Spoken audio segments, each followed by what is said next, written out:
people through their battles. One of those athletes is on his way to the University of Tennessee, a top 10 recruit. And Chris Budden joins us now. Chris, you came across this kid following a passion of your own. Yeah, you guys know I play a lot of tennis, and I was out one day and noticed that a lot of the kids have SK written on their shoes. So I followed up on the story, and it turns out that these initials have made an impact all across the world.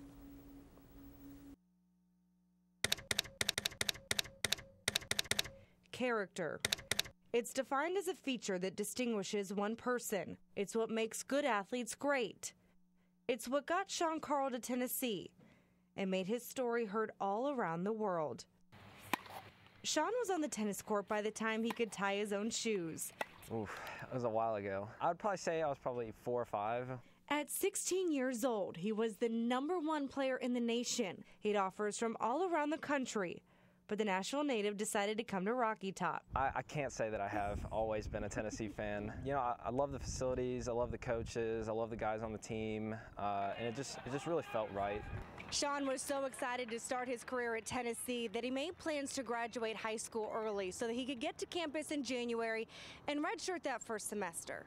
But all of that changed after one trip to the hospital. I was having a ton of pain in my side.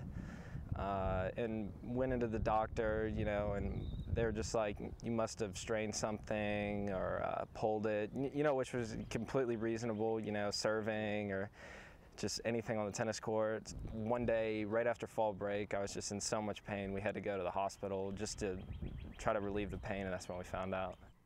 Found out that he had cancer, a rare form of bone and tissue cancer called Ewing's sarcoma. You know, at the time I was in so much pain and I was on a lot of morphine and other painkillers that I was kind of like mentally numb as well. So it didn't really hit me until probably a couple weeks later, maybe even a month later, when I was finally starting to come off some of the painkillers that, you know, what exactly had happened.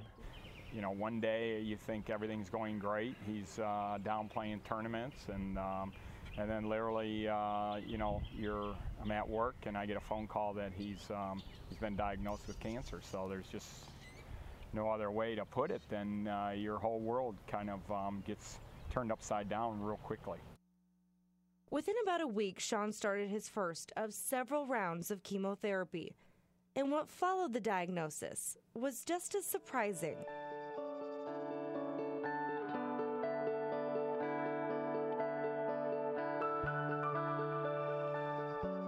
Racket signed by Rafael Nadal. Gifts. Picture signed by Andy Roddick. Letters. Every journey is important, no journey is impossible. And mementos from all around the world. Kids were wearing his initials. He got his own wristband and shoelaces. Even a shout out from one of the sport's all-time greats. Hey Sean, how you doing? It's Roger here. Getting ready for the World Tour Finals. I hope you're strong, and I'm going to see you soon, hopefully, all right? Yeah, that was pretty awesome. One of the coaches, they were like, hey Sean, type this in on YouTube. And I was just like, all right. I didn't know why, and then I saw it and I was like, wow, that's really cool. You know, I didn't expect any of that. You know, I didn't really ask for it either. You know, people have just been showing so much support. So yeah, I didn't expect any of that. Sean will hopefully finish his final round of chemotherapy on May 22nd. He graduates high school 3 days later, and then we'll have the green light to start playing again. You know, they've been telling me once everything's over and all my blood counts get back to like their normal levels, that everything should come back pretty quick. But at the end of this long journey, what surprised the Karl family the most wasn't just Sean's character, but the ones around him.